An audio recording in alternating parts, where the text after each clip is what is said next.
नमस्कार मित्रों, आप लोगों का स्वागत है हमारे चैनल पे। आज हम आपसे बात करने वाले हैं बुध के गोचर की।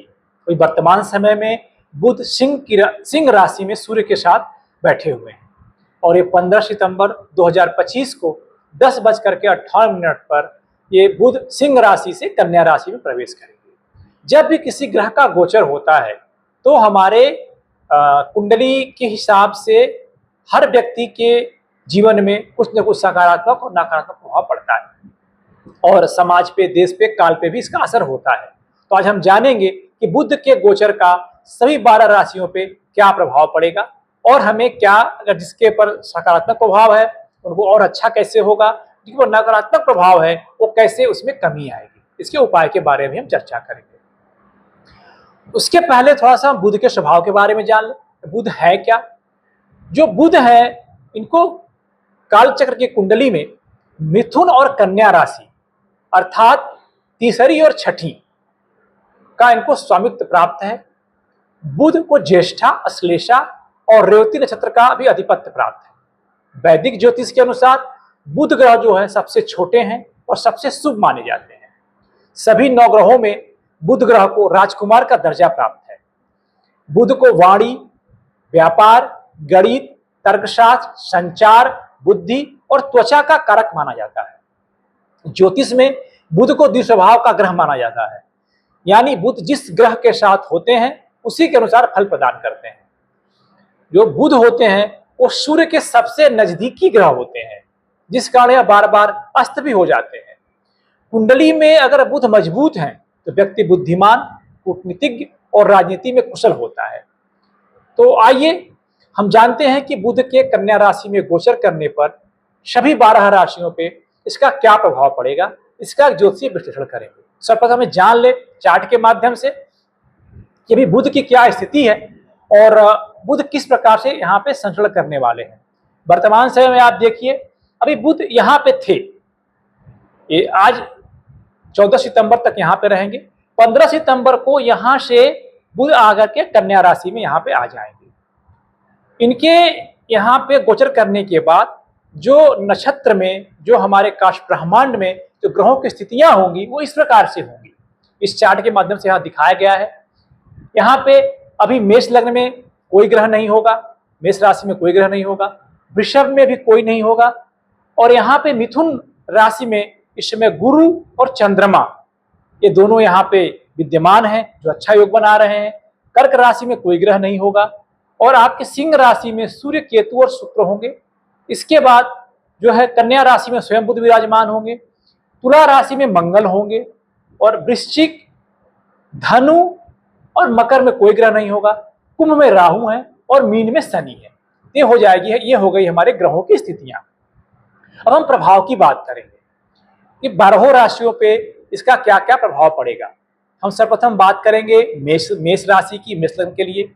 तो मेष लग्न वालों के लिए जो बुध होते हैं वो तीसरे और छठे भाव के स्वामी होते हैं। आप यहाँ पे देखिए, यहाँ पे ये मेष लग्न की कुंडली आपके समक्ष है। यहाँ पे जो बुध होते हैं यहाँ पे इस भाव के स्वामी और इस भाव के स्वामी होते हैं।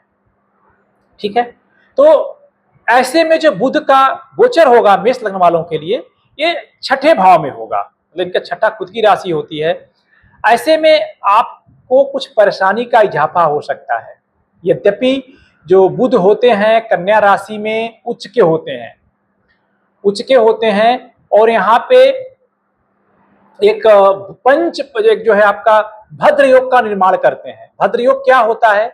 ये भद्र योग जो है पंच महापुरुष योगों में से एक होता है और यहाँ पे इनकी मूल त्रिकोण राशि भी होती है कन्या राशि बुध की। तो कन्या राशि में जो है बुध बहुत ही मजबूत स्थिति में होते हैं।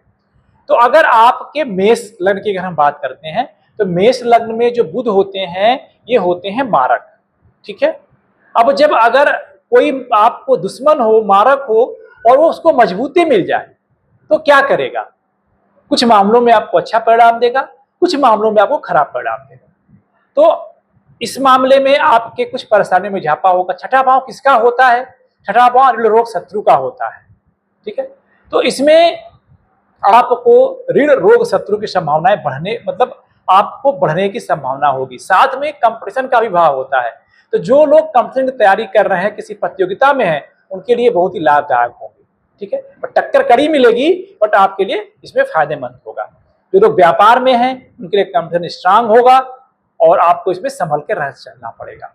तो कुल मिला जुला करके आपके लिए थोड़ा सा अच्छा नहीं रहेगा ये मेष लग्न वालों के लिए बुध का गोचर। अब हम बात करेंगे वृषभ राशि पे क्या प्रभाव पड़ेगा, वृषभ लग्न के लोगों पर क्या प्रभाव पड़ेगा। वृषभ लग्न के लिए जो इनका गोचर होगा, इनका पंचम भाव में होगा। वृषभ वालों के लिए जो बुध का गोचर होगा वो पंचम भाव में होगा। कुंडली का जो पंचम भाव क्या होता है, आपके बच्चों की पढ़ाई लिखाई होता है, संतान का भाव होता है, शेयर मार्केट का भाव होता है, गुप्त धन का भाव होता है, पूर्व कर्मों के पूर्ण का भाव होता है। तो अगर यहाँ पे वृषभ लग्न में चूंकि जो बुध होते हैं और शुक्र के मित्र भी होते हैं, तो आपको इन सब मामलों में आपके लिए एक अच्छा फल हो सकता है। बट इसमें आपको, चूंकि बुध जो है शेयर मार्केट के भी कारक होते हैं, तो आपको शेयर मार्केट में भी यहाँ पे लाभ होने की संभावना है और आपकी आर्थिक स्थिति में सुधार देखने को मिलेगा। आपको भाग्य का मिला जुला साथ मिलेगा। आपको वैवाहिक जो जीवन आपका होगा उसे मनमुटाव का सामना करना पड़ सकता है। सेहत संबंधी मामलों में गिरावट देखने को मिल सकती है। तो इस प्रकार से आपको जो यहाँ पे बुध होंगे वो मिला जुला प्रभाव आपको देंगे। हम बात करेंगे मिथुन राशि का। मिथुन राशि के जातकों के लिए जो बुध का गोचर होगा ये चौथे भाव में होगा, जो सुख और संपत्ति का कारक होता है। और अच्छी बात यह है कि ये बुध का स्वयं का घर होता है। ठीक है, तो आपको यहाँ पे सुख संपत्ति के योग बनेंगे। मकान गाड़ी आप लेने की सोच रहे हैं तो आपके ये इसको आप पूरा कर सकते हैं। जो लोग संपत्ति और रियल एस्टेट का काम करते हैं, उनको निर्माण विभाग में हैं, उनके लिए अच्छा मुनाफा हो सकता है। और साथ में आपका जो दाम्पत्य जीवन है, आपका जो डोमेस्टिक हैप्पीनेस है वो बढ़ेगा। परिवार में खुशहाली आएगी और परिवार के साथ तालमेल अच्छा बनेगा। तो ये मिथुन राशि वालों के लिए जो बुध का गोचर होगा ये बहुत ही अच्छा साबित होगा। हम बात करेंगे कर्क राशि के लिए। तो कर्क राशि वालों के लिए जो बुध का गोचर होगा, इसमें इनके जो है, इसमें जो बुध होते हैं तीसरे और 12वें भाव के शामिल होते हैं। तो इसमें गोचर जो हो रहा है वो आपके तीसरे भाव में हो रहा है। तो इसका फल अच्छा नहीं कह सकता है, क्योंकि आपकी कुंडली के लिए जो बुध है वो मारक की श्रेणी में आते हैं। तो आपको इसमें कहीं न कहीं से परेशानी का सामना आएगा। ठीक है, आय में गिरावट आ सकती है, खर्चों में बढ़ोतरी हो सकती है और आपको प्रतिस्पर्धा का सामना करना पड़ सकता है। स्वास्थ्य संबंधी दिक्कतें आ सकती हैं और जिन लोगों को आंख में समस्या है उनके लिए थोड़ी परेशानी महसूस हो सकती है। अब आइए हम बात करेंगे आपके सिंह लग्न के वालों के लिए। सिंह लग्न में क्या होगा, सिंह राशि के जातकों के लिए जो बुधदेव होते हैं वो दूसरे 11वें भाव के शामिल होते हैं। अर्थात जो आपके धन और आपके आय दोनों के कारक होते हैं। ठीक है, तो 15 सितंबर से जो बुधदेव हैं आपके धन भाव में आ जाएंगे, जो आपके वाणी और परिवार का भी भाव होता है। तो इससे आपको धन में सेविंग होगी, बचत का इजाफा होगा। आपके जो आय के स्रोत हैं उसमें बढ़ोतरी होगी। करियर के हिसाब से जो बुध का गोचर आपका लिए होगा वो बहुत ही लाभकारी होगा। जीवन में कई तरह के बदलावों का सामना आपको करना पड़ सकता है, बट वो सारे बदलाव आपके लिए लाभकारी सिद्ध होंगे। अगर आपको किसी व्यापार से संबंधित है, व्यापारी या व्यापारी वर्ग के आप हैं, तो आपको अपने व्यापार में मुनाफा हो सकता है और निवेश से आपको अच्छा रिटर्न मिल सकता है। तो हम बात करेंगे कन्या राशि की। ये कन्या राशि के जो है खुद के लग्न के भाव में होंगे, तो ये आपके लिए बहुत ही शुभ समय होगा, क्योंकि आपकी बुद्धि, संवाद और कार्यक्षमता को खोल करेगा। शिक्षा, प्रतियोगिता और पेशेवर जीवन में बेहतर प्रदर्शन के संकेत हैं। धन के कई स्रोत खुल सकते हैं और आपकी जो इच्छाएं हैं, बड़ी इच्छाएं, वो पूरी हो सकती हैं। परिवार के साथ अच्छा तालमेल रहेगा और निजी रिश्तों में मधुरता बनी रहेगी। कुल मिलाकर यह गोचर आपके लिए एक नई शुरुआत लेके आएगा। हम बात करेंगे तुला राशि की। तुला राशि की का जो बुध का जो गोचर होगा ये मिला जुला साबित होगा, क्योंकि ये आपके द्वादश भाव के स्वामी होते हैं, नवम और द्वादश के स्वामी होते हैं। तो आपके भाग्यस्थ होते हैं बुध, बट 12वें भाव के भी स्वामी होते हैं। तो कुल मिला जुला करके ये आपको जो इसका परिणाम होगा वो मिला जुला होगा। इस दौरान आप ही थोड़ा सा जो आप रणनीति कुछ बनाएंगे उसमें बदलाव मिलेगा। धन के मामलों में आपको सतर्क रहने की जरूरत पड़ेगी, बट आपको भाग्य का साथ मिलेगा। पारिवारिक जीवन में आपको अच्छा तालमेल बैठेगा। हम बात करेंगे वृश्चिक राशि वालों के लिए। जो है वृश्चिक राशि के लिए इसमें आपका एकादश भाव में गोचर करेंगे इसमें बुध, क्योंकि आपके वृश्चिक राशि के लिए एकादश भाव के स्वामी होते हैं, तो आपके आय के स्वामी होते हैं, तो इसको लाभकारी भाव कहा जाता है। तो ये आपके लिए शुभकारी, मतलब ये शुभदायी फल देंगे। आर्थिक पक्ष आपका मजबूत होगा, धन के योग बनेंगे, नौकरी पेशा जुड़े लोगों को उनके मेहनत का अच्छा फल मिलेगा और आपको एक संतुष्टि का भाव आएगा। आपकी सेहत अच्छी रहेगी, आपको इस समय पूरी तरीके से आप कहीं घूमने का प्लान बना सकते हैं परिवार के साथ में, धार्मिक कार्यों में हिस्सा ले सकते हैं और दान पुण्य भी कर सकते हैं।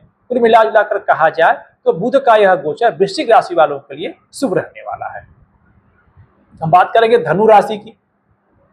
तो धनु राशि के जातक के लिए जो बुध का गोचर है कर्म भाव में हो रहा है, जो आपके कैरियर और व्यवसाय में मजबूती आएगी। जो लोग व्यापार में हैं उन्हें अच्छे क्लाइंट और प्रॉफिट मिल सकते हैं। नौकरी पेशा लोगों को नई नौकरी, प्रमोशन मिल सकता है और नई दिशा में कदम बढ़ सकते हैं।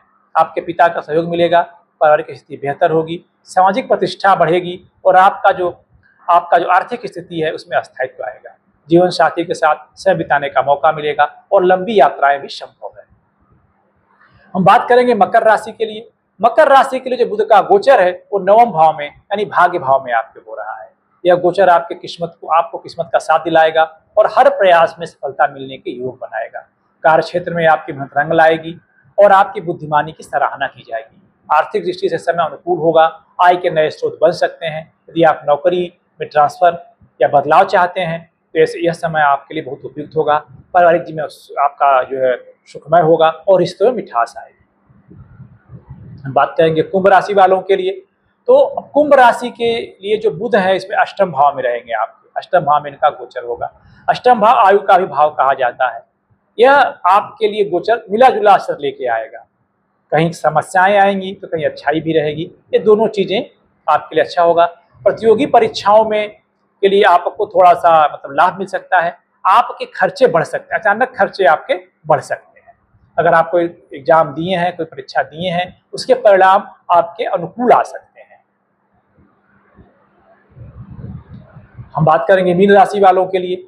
इस दौरान जो मीन राशि के जातक के लिए ये आपके सप्तम भाव में गोचर करेंगे बुधदेव। इस भाव को विवाह का भाव भी कहा जाता है। इससे हम अपने आने वाले जीवन में साझेदारी, पार्टनरशिप का भी विचार करते हैं। तो थोड़ा सा सप्तम भाव में अगर बुध आते हैं और ये चूंकि गुरु की राशि होती है तो इसमें भी आपको मिला जुला असर मिलेगा।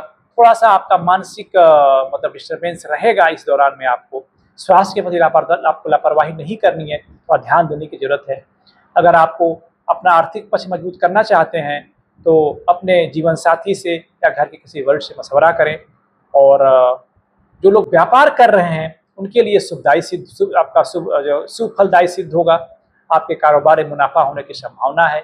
छात्रों को इस दौरान मेहनत जो है महान लोगों की जीवनियाँ पढ़नी चाहिए, ये इनके जीवन में सकारात्मक बदलाव लाएगा। इस प्रकार से आपने देखा कि किस प्रकार से बुध का गोचर हमारे 12 राशियों पे अपना कुछ अलग अलग प्रभाव डाल रहा है। अब इसका हम उपाय आपको बता दें, इसका क्या उपाय होता है।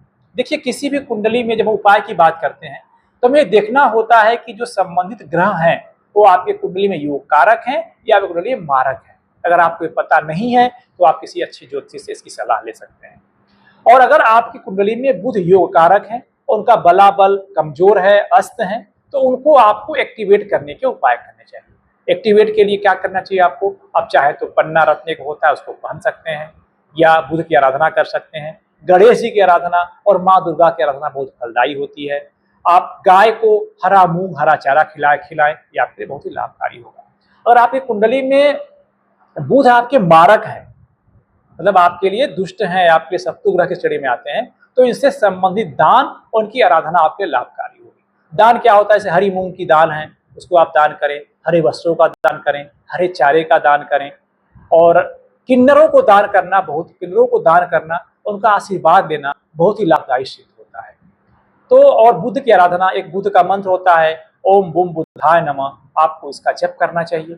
माँ दुर्गा की आराधना, भी नवरात्रि आने वाला है, आप माँ दुर्गा की आराधना करें, आपके जीवन में ये बहुत ही शुभकारी सिद्ध होगा। तो उम्मीद करता हूँ कि हमारे द्वारा दी गई जानकारी आपको अच्छी लगी होगी और आप जो है इसको अपने जीवन में उतारें। और आपका कोई विशेष प्रश्न हो तो आप हमसे डिस्क्रिप्शन में या डिस्कशन में मेल आईडी दी हुई है, वहाँ पे मेल कर सकते हैं या कमेंट सेक्शन में आप हमसे पूछ सकते हैं। धन्यवाद। बुधदेव सभी का कल्याण करें।